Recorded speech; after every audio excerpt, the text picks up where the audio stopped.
مصطفیٰ. سبحان اللہ. بلکہ ایک مومن صالح قبر میں پہنچتا ہے، منکر نکیر آتے ہیں، ان سے بھی یہ کہتا ہے اب تو پائے ناز سے اے فرشتوں کیوں اٹھوں، اب تو پائے ناز سے اے فرشتوں کیوں اٹھوں، ارے مر کے پہنچا ہوں یہاں اس دل ربا کے واسطے، مر کے پہنچا ہوں یہاں اس دل ربا کے واسطے. حضور پاک صلی اللہ تعالی علیہ وسلم کی محبت میں دنیا میں جینے والا بندہ کبھی خوف زدہ نہیں ہوتا، ڈرتا نہیں ہے. اور جو آج ہم کربلا میدان میں بیٹھے ہوئے ڈر پورا نکال کر کے جائیں گے انشاءاللہ. کربلا میدان میں بیٹھے ہوئے ہیں. آج میں تقریر کرتا ہوں، کچھ علماء نے مجھ سے کہا تھا کہ آپ تحفظات رکھیں اپنے حالات کے اعتبار سے، سنجیدگی کے اعتبار سے. میرے عزیزوں، جس کا سب لٹ گیا اس سے کیا سنجیدگی کی توقع کرتے ہیں؟ ہمارے پاس دنیا کی کوئی بچانے جیسی دولت ہے ہی نہیں. ایک وہی دولت آمنہ کے لال کی محبت، اور اس پر بھی کتے اور بھیڑیے بھونکنے لگے اور تم ہمیں امن سے بیٹھنے اور چین سے رہنے کی بات کرتے ہو.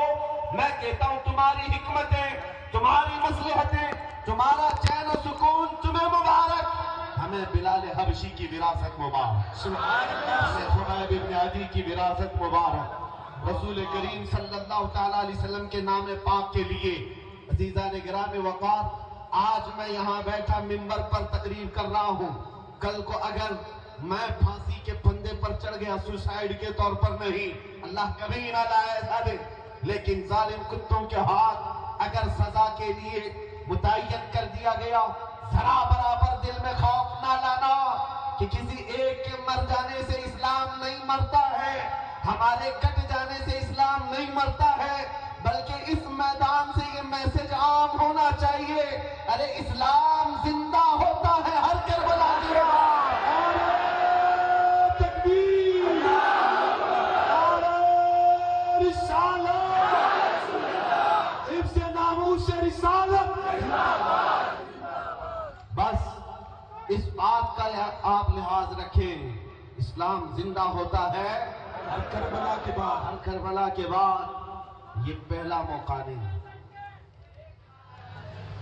یہ پہلا موقع نہیں ہے کہ ہماری زندگیوں میں یہ نئی بات ہو سکتی ہے، لیکن تاریخ اسلام اس سے بھری ہوئی ہے، تاریخ اسلام بھری ہوئی ہے. لوگ آج ہمیں کہتے مائنورٹی میں ہیں، اقلیت میں ہیں، حالات ایسے ہیں. ان سے کہو کربلا کے میدان سے زیادہ مائنورٹی کہاں تھی؟ ایک طرف صرف 80-82 لوگ اور دوسری طرف 22,000 کا لشکر. مقابلہ ہو سکتا ہے؟ دنیا کی عقلیں حیران ہیں، لیکن رسول اللہ کے اس لاڈلے نوجوان شہزادے نے یہ دنیا کو بتایا ہے، میدان میں کھڑے ہو کر استقامت دکھانا یہ صرف آل رسول کی شان ہے، یہ ایمان والوں کی شان ہے.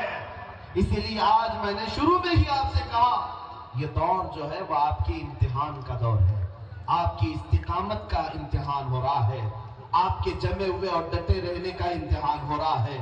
آندھیاں آئے، طوفان آئے تو تم گھر بدل لیتے ہو یا اپنے دامن بدل لیتے ہو یا اپنے چہرے بدل لیتے ہو یا پھر اسی دین پر قائم رہتے ہو، یہ دیکھا جائے گا. اس لیے میرے عزیزو، نہ تم سیکولر بن کر کے 100 سال جینے کی گارنٹی دے سکتے ہو، نہ ہی تم اپنا چہرہ چھپا کر کے 1000 سال جینے کی گارنٹی دے سکتے ہو. کوئی گارنٹی نہیں دے سکتا.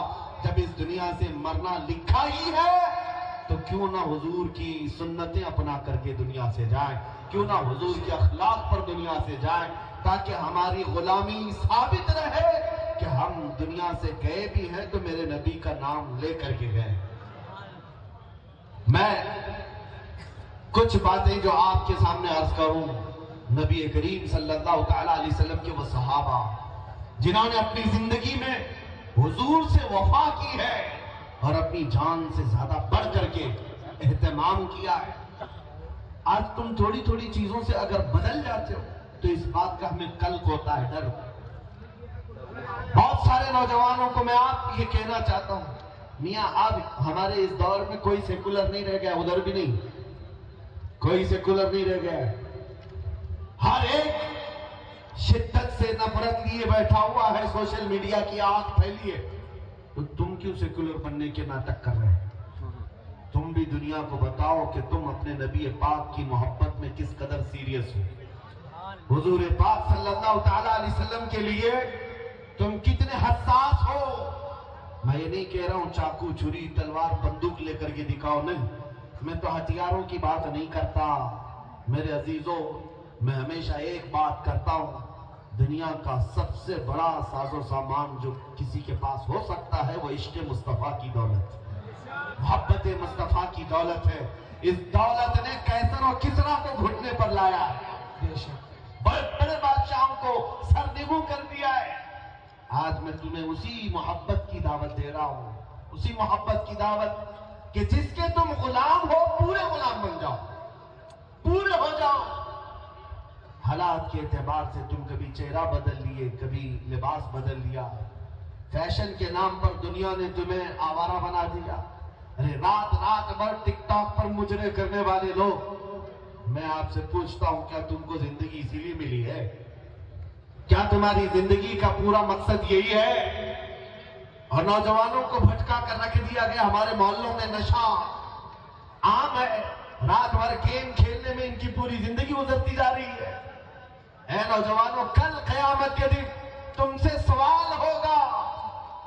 اللہ نے تمہیں جوانی دی ہے، حدیث پاک ہے اس وقت تک میدان قیامت سے کوئی قدم نہیں ہٹا سکتا جب تک اللہ کے اس سوال کا جواب نہیں دے گا۔ کیا سوال ہے؟ اللہ تعالیٰ کی طرف سے پہلا سوال ہوگا، میں نے تجھے جوانی دی تھی، کہاں کہاں خرچہ کیا؟ اس کا جواب دینا ہوگا۔ اور فرماتے محدثین، کسی کسی کو اپنی جوانی کا حساب دینے میں 500 سال لگ جاتے ہیں۔ اس تپش والے میدان محشر میں، اس بھری قیامت کے مجمع میں تمہیں اپنا حساب دینے میں سالوں بیت جائیں گے، نہیں دے پاؤ گے حساب۔ 500 سال 700 سال لگ جائیں۔ اسی لیے میں کہتا ہوں، آج اگر کوئی یہ سمجھ رہا ہے کہ مجھے زندگی ملی ہے ٹک ٹاک کے لیے یا کسی حسینہ کے دامے فریب میں پھنس کر کے معاشقے کرنے کے لیے، شعر و شاعری کرنے کے لیے، اے نوجوانوں، یہ زندگی بہت شارٹ ہے، نکل جائے گی۔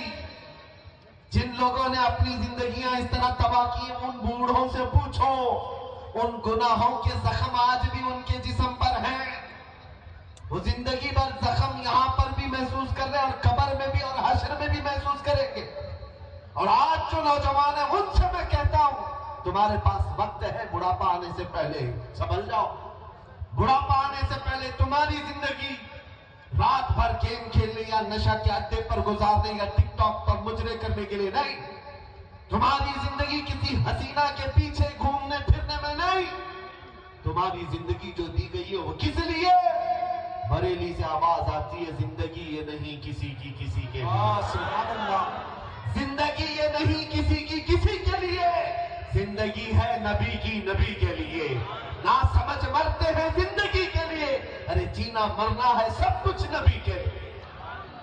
اصل زندگی کا مقصد یہ ہے۔ کیا صحابہ اکرام کی اپنی خواہشیں نہیں تھی؟ کیا ان کے گھر بار نہیں تھے؟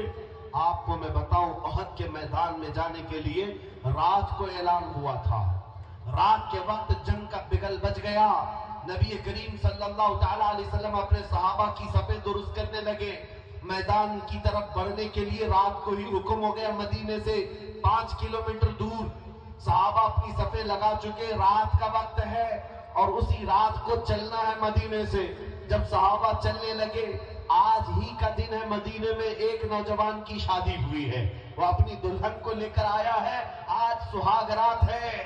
سہاگ رات ہر ایک نوجوان کے لیے قیمتی رات ہے، اس کی زندگی کی خوشیوں والی رات ہے، لیکن مدینے کے اس عظیم صحابی جن کی آج سہاگ رات ہے، آدھی رات گزری تھی، تڑپ کر بستر سے اٹھ بیٹھے اور کہا اپنی شریک حیات سے، میرے کانوں میں آواز آ رہی ہے کہ رسول اللہ نے صحابہ کو بلا لیا ہے، صحابہ جا رہے ہیں میدان جنگ میں، اور یہ سہاگ رات کا بستر چھوڑ کر کھڑا ہو گیا نوجوان، اپنی شریک حیات سے کہا، اے میری خاتون، اگر تو چاہے تو مجھ سے طلاق لے لے، عدت گزرنے کے بعد چاہے تو دوسرے سے نکاح کر کر لینا، اس لیے کہ میں اپنے نبی سے ایک قدم بھی پیچھے نہیں جا سکتا، ان کے بلاوے کے بعد اب میں بستر پر آرام نہیں کر سکتا، اور اگر تو چاہے تو صبر کر لے، میرے آنے کا انتظار کرے۔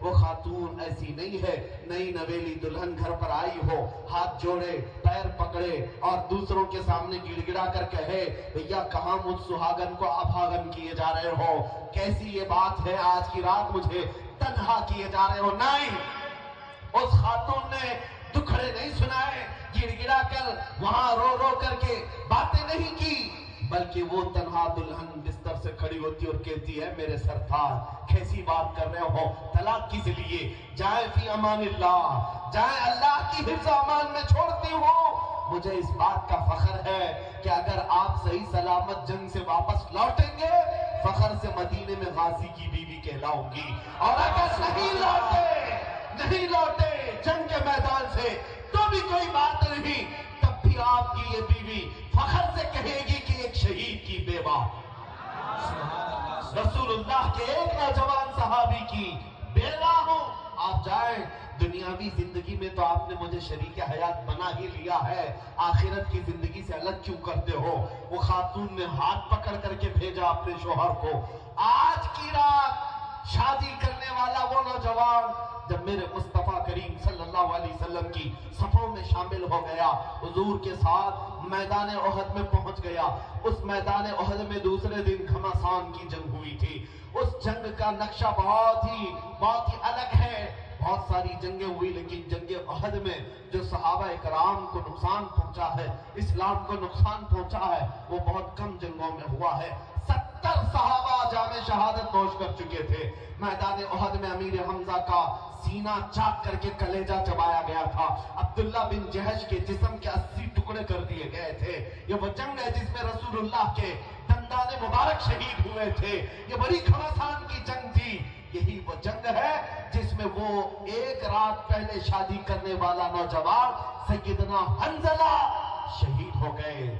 پہلی رات، ایک رات گزار کر آنے والا دولہا میدان جنگ میں شہید ہو گیا، اور جنگ جب ختم ہو گئی لاشیں جمع کی جا رہی تھی، 70 صحابہ کی لاشیں، نبی کریم صلی اللہ تعالیٰ علیہ وسلم ہر ایک کی جنازہ، سارے صحابہ کی جنازے کی نمازیں پڑھا رہے تھے۔ اس اثنا میں صحابہ نے کہا یا رسول اللہ، ہم نے حنظلہ کو شہید ہوتے دیکھا ہے، قتل ہو کر گرتے دیکھا ہے، لیکن لاش میدان میں نظر نہیں آتی، لاش کہیں نظر نہیں آتی۔ حضور پاک صلی اللہ تعالیٰ علیہ وسلم نے سر جھکا کر تھوڑی دیر آرام فرمایا، اس کے بعد کہا فلاں جگہ دیکھو حنظلہ کی لاش رکھی ہوگی۔ صحابہ گئے تو دیکھا ان کی لاش رکھی ہوئی تھی، لیکن کس حالت میں؟ ان کو مکمل اوپر سے نیچے تک غسل دیا ہوا تھا، ان کے جسم پر پانی کے قطرات ٹپک رہے تھے۔ صحابہ اٹھا کر کے لے آئے اور حضور پاک صلی اللہ علیہ وسلم کے پاس عرض کیا آقا میدان احد میں پانی نام کی کوئی چیز ہی نہیں، یہاں پینے کا پانی نہیں، حنظلہ کو غسل کس نے دیا؟ حضور نے مسکرا کر کہا جیسے ہی یہ شہید ہوئے اللہ کے فرشتوں کی ایک جماعت آئی، حنظلہ کو آسمانوں پر لے جایا گیا، ان کو جنت کے پانی سے غسل دیا گیا اور واپس میدان احد میں لا کر رکھ دیا گیا۔ اب میں آپ کو بتاؤں میرے عزیزوں، بات یہ ہے، صحابہ نے پوچھا آقا آپ کا فرمان تو ہے جو شہید ہوتا ہے اسے غسل نہیں دیا جاتا، اسے کفن نہیں دیا جاتا، بلکہ وہ جن کپڑوں میں شہید ہوا ہے انہی کپڑوں میں اسے دفن کر دیا جاتا ہے۔ یہ شہید کا اعزاز ہے، یہ شہید کا اعزاز ہے، اسے دنیا کے پانی سے غسل نہیں دیا جاتا اور نہ ہی ہمارے کپڑے پہنائے جاتے ہیں۔ وہ جن کپڑوں میں شہید ہوا ہے انہی کپڑوں میں اللہ کی بارگاہ میں اسے بھیجا جاتا ہے، اس لیے کہ مولا کریم کو اس کی وہی ادا سب سے زیادہ پسند ہے جو اپنے گھر سے پہن کر نکلا تھا وہی پہن کر بارگاہ رب العالمین میں جائے گا۔ صحابہ نے پوچھا لیکن یہ حنظلہ کے ساتھ کیا ہوا؟ سارے شہداء کو تو ہم نے غسل نہیں دیا، لیکن حنظلہ کو غسل کیوں دیا گیا؟ میرے آقا نے فرمایا جاؤ اس کی بیوی سے پوچھو پتہ چلے گا۔ حنظلہ کو جو غسل دیا گیا ہے وہ موت کا غسل نہیں ہے، وہ جنابت کا غسل ہے۔ رات کو اپنی بیوی کے ساتھ شباشی کیا تھا لیکن غسل کرنے تک کا اس کے پاس وقت نہیں تھا، وہ یہ کہہ کر گھر سے نکل گیا نہانے میں کہیں دیر نہ ہو جائے اور حضور کی جماعت آگے نہ نکل جائے۔ عزیزان گرامی وقار، یہ وہ صحابہ کی جماعتیں تھی جنہوں نے اپنی جوانیوں میرے نبی پر وار دی، حضور پاک صلی اللہ علیہ وسلم کے لیے قربان کیا ہے۔ ایک کالے رنگ کے حبشی صحابی تھے، حضور کے پاس آئے، عبداللہ اسود، کہا آقا شادی کی خواہش ہے، مال نہیں، غریبی ہے بہت زیادہ، یا رسول اللہ صلی اللہ علیہ وسلم مجھے کسی لڑکی سے شادی کرنے کا موقع مل جائے تو میں بھی گھر بسا لوں۔ حضور پاک صلی اللہ تعالیٰ علیہ وسلم نے ان کی خواہش کو دیکھتے ہوئے مدینے کی ایک انصار صحابی کی بیٹی سے ان کی سگائی طے فرما دی۔ حضور کا فرمان تھا، صحابی نے اپنی بیٹی دینے پر رضامندی ظاہر کی، اب شادی کا سامان لانا تھا۔ حضور پاک صلی اللہ علیہ وسلم نے چند صحابہ کے ذریعے سے ان کی مدد کروائی۔ عبداللہ اسود کو کہا گیا لے جا، یہ شادی کے کچھ سامان لے آ جا۔ شادی کے لیے اپنے گھر بار میں جو سامان لگتا ہے وہ خرید کر لیا۔ یہ عبداللہ اسود میدان میں یعنی بازار میں شادی کا سامان خریدنے گئے۔ دولہا آج کتنے تاؤ سے جاتا ہے اپنی شیروانی خریدنے، شادی ہو رہی ہے، بڑے خواہش ہیں، لیکن وہ عبداللہ اسود اپنی شادی کا سامان خریدنے گئے بازار میں۔ اچانک کانوں میں آواز آئی، اللہ کے نبی صلی اللہ علیہ وسلم کے ساتھ صحابہ کی جماعت جہاد میں جا رہی ہے، جنگ میں جا رہی ہے۔ یہ بھی احد کا میدان ہی تھا۔ عبداللہ اسود وہ غریب صحابی، میں بازار میں جو شادی کا سامان خریدنا تھا، نیت بدل گئی، سارا جنگ کا سامان خرید لیا، سارے پیسے اسباب جنگ خریدنے میں لگا دیے۔ ارے گھوڑا بھی لے لیا، لوہے کی ٹوپی بھی لے لیا، زرہ جو لوہے کا لباس پہنتے تھے وہ بھی لے لیا، جتنی خواہشیں تھی جنگ میں پہننے کی سب لے لیا، پیسے کچھ بچائے بھی نہیں۔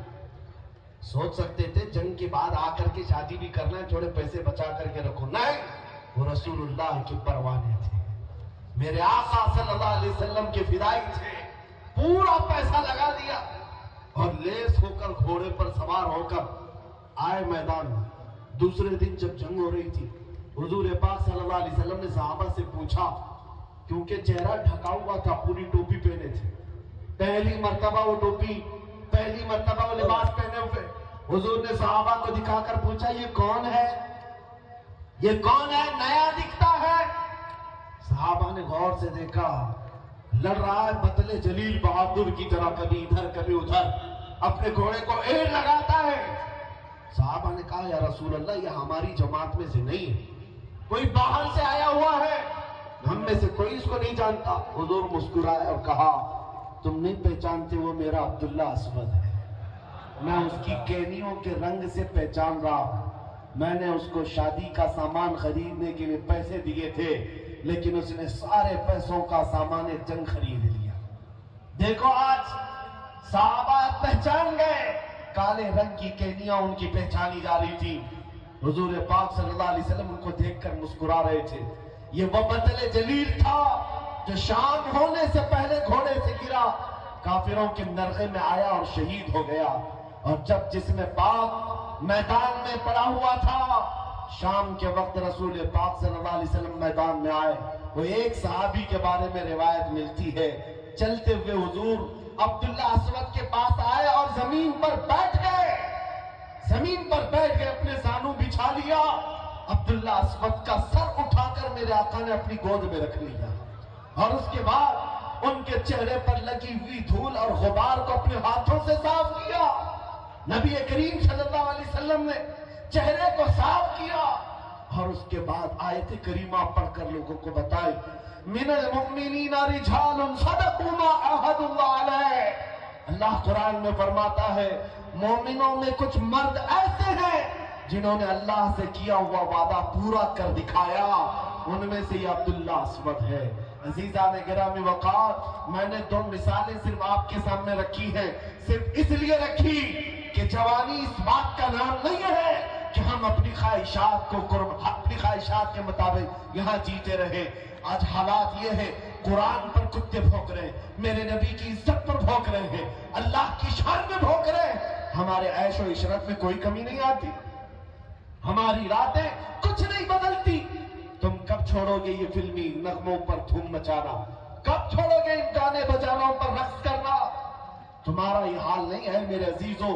ناچنے گانے والی قوم سے تمہارا رشتہ نہیں ہے. تمہارے لیے سارا عیش و عشرت جنت کے لیے تیار ہے. تم بتاؤ یہاں کا عیش و عشرت چاہتے ہو 4 دن کا یا ہمیشہ کا عیش و عشرت جو میرے مصطفیٰ کے ساتھ ہے؟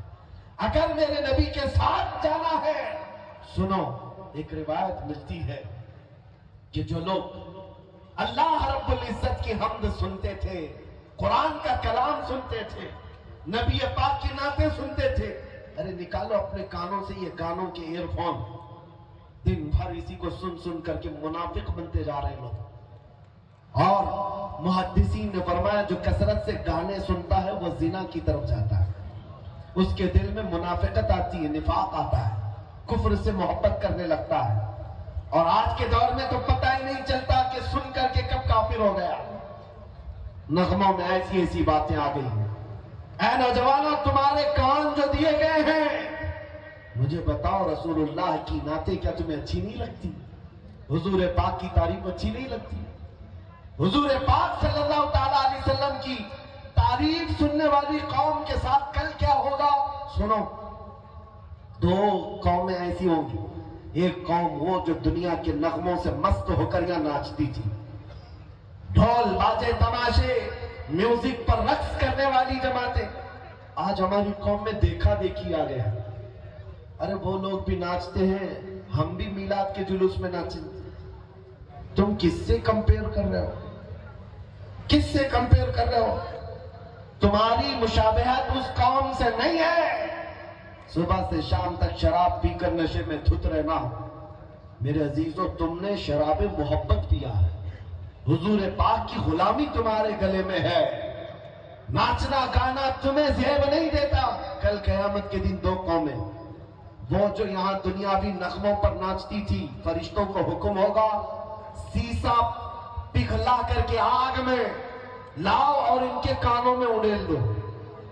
کانوں میں ڈالا جائے گا، ان کا بھیجا باہر نکل جائے گا. یہ بولو. دوسری وہ قوم جو اپنے نبی کی مدح سرائی پسند کرتی تھی، اللہ کا کلام سننا چاہتی تھی، جب یہ جنت میں پہنچے گی رب تعالیٰ فرمائے گا تم نے اپنے کانوں سے ہمیشہ میری تعریف سنی، میرے حبیب کی تعریف سنی. اے مومنین کی جماعت، آج تمہیں صلہ دیتے ہوئے، بدلہ دیتے ہوئے جنت کی حوروں سے میں تمہیں اپنا کلام سناؤں گا. جنت کی حوریں آئیں گی اور نغمات الہیہ سنا رہی ہوں، حوروں کی سریلی آواز سے سن کر کے مست ہو جائے گا. اللہ ہمیں اس جماعت میں شامل کرنا. 100 سال سنائیں گی اور اس کے بعد رب تعالیٰ انہیں حوروں کو فرمائے گا بس. اور اس قوم سے پوچھے گا مولا تعالیٰ مومنین سے، بس ہو گیا، پیٹ بھر گیا سن سن کر کے؟ یہ مومنین کی جماعت کہے گی مولا ہم اور سننا چاہتے ہیں، اور سننا چاہتے ہیں. تو رب تعالیٰ داؤد علیہ السلام کو بلائے. داؤد علیہ السلام وہ نبی ہیں جن کی آواز میں اتنی مٹھاس تھی کہ اگر وہ اللہ کا کلام پڑھتے تھے تو ہوا میں پرندے بھی رک جاتے تھے، پہاڑ بھی جھومتے تھے. لہن داؤدی مشہور ہے. رب تعالیٰ فرمائے گا داؤد علیہ السلام کو، اے میرے پیغمبر داؤد، آپ اپنی میٹھی آواز سے میرے ماننے والی اس جماعت کو کلام الہی سناؤ. داؤد علیہ السلام سناتے رہیں گے، 100 سال گزر جائیں گے. 100 سال کے بعد وہ خاموش ہو جائیں گے. رب تعالیٰ پھر پوچھے گا اے مومنین کی جماعت، بس ہو گیا، پیٹ بھر گیا، سیراب ہو گئے؟ یہ قوم کہے گی مولا اور سننا چاہتے ہیں، اس میں مستی ہے، اس میں اور ہم سننا چاہتے ہیں. سنو، بدلہ کیا ملے گا جنت کے اندر؟ رب تعالیٰ فرماتا ہے 100 سال حوراں نے جنت سے ان کو اپنے کلام سنوائے، 100 سال داؤد علیہ السلام سے سنوائے. پھر مولا فرماتا اب حجابات ہٹاؤ، میں سناؤں گا، یہ سنیں گے. سبحان اللہ، سبحان اللہ. اس سے بڑی نعمت کیا ہو سکتی ہے میرے عزیزوں؟ اس سے بڑا انعام کیا ہو سکتا ہے؟ جنت میں پہنچو گے، دیدار الہی ہوگا. اللہ کریم خود اپنے کلام سنا رہا ہوگا، اپنے کانوں سے سن رہے ہوں گے. اس لیے بچا کر کے رکھو اپنے کان اور ساتھ میں آنکھیں بھی بچاؤ. آج کا زمانہ بڑا خطرناک ہے. سارے گناہوں کا اڈا تمہارے ہاتھ میں پہنچا دیا گیا ہے.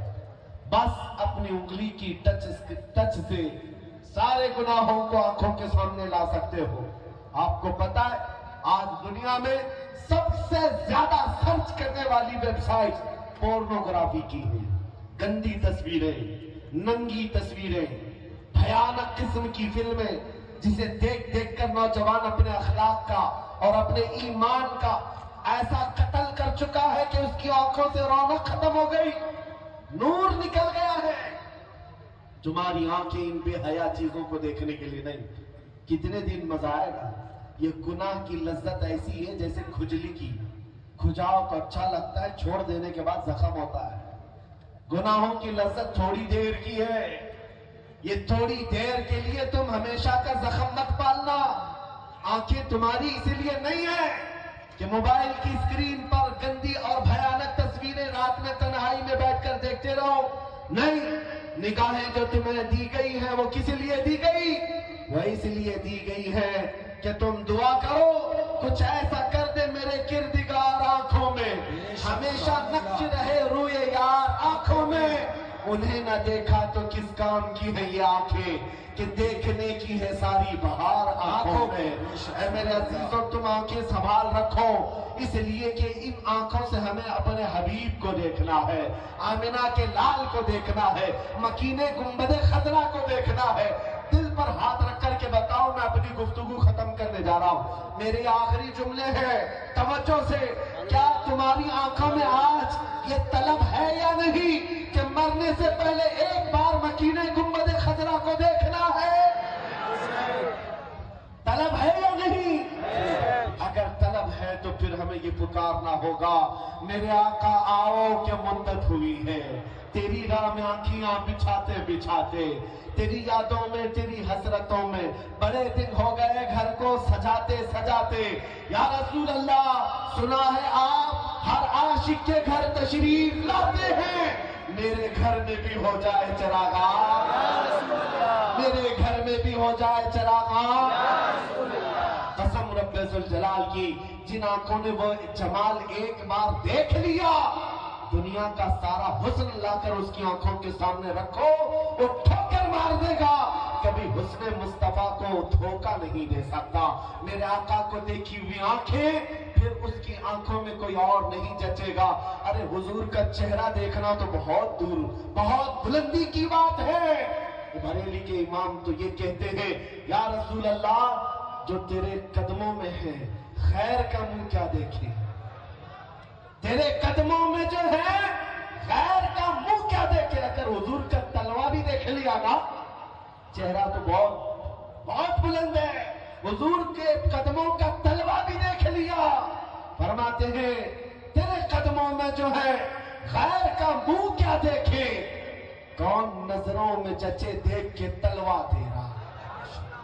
کون نظروں میں جچے دیکھ کے تلوا تیرا؟ اے سنیو، آج اگر اس حسین چہرے کو تصور میں لے آؤ، قسم خدا کی میں کہتا ہوں، دنیا کا حسن پھیکا لگے گا، دنیا کا حسن دھوکا لگے گا، اس کی طرف تم اپنا دل نہیں دے بیٹھو گے. اس لیے کہ میں نے دیکھا ہے بہت سارے وہ نوجوان جو 4 دن کی لیلا کے پیچھے مجنوں ہو گئے اور لیلا چھوڑ کر دوسرے مجنوں کے ساتھ چلی گئی. یہ پاگل بیچارہ شعر و شاعری کرتے ہوئے گھوم رہا ہے، دیوانہ بن گیا ہے. ہم نے ان سے پوچھا، کئی ایسے آتے ہیں مریض، کہا ہمارا بریک اپ ہو گیا ہے، لیلا بھاگ گئی ہے.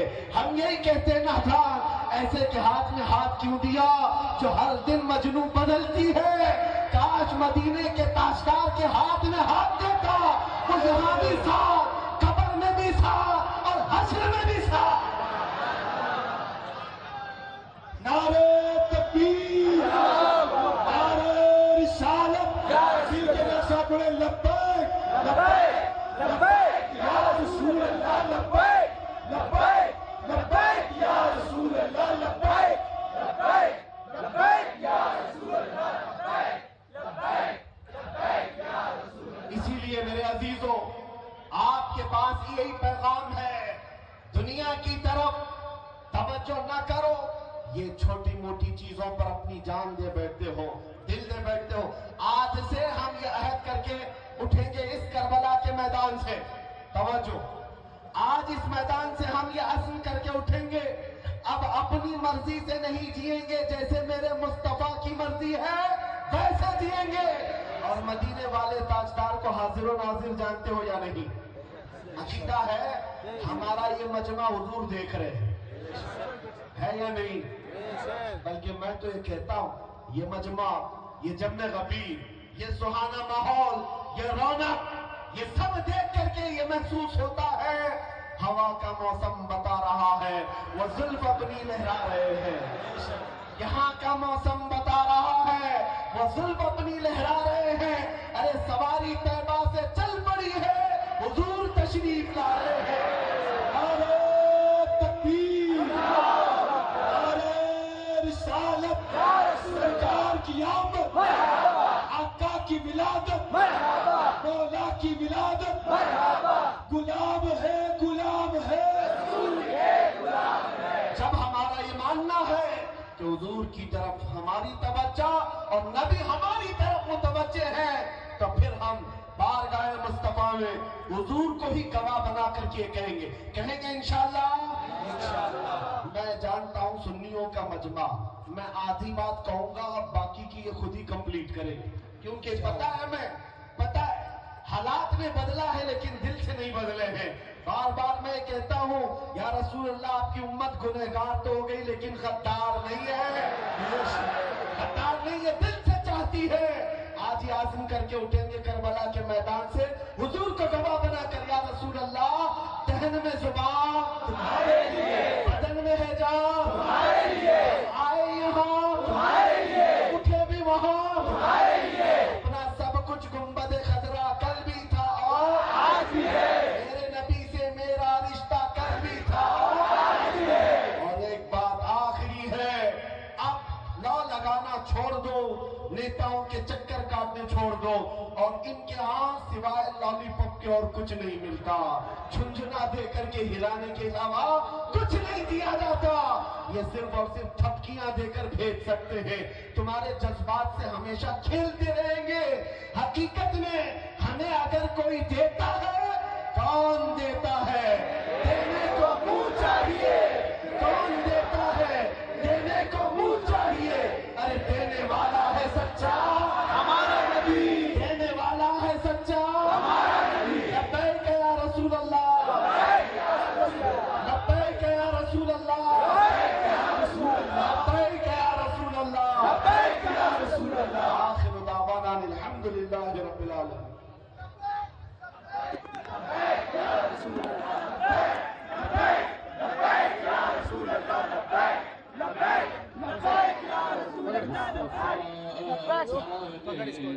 موبائل نکال آگے سے اس کو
سے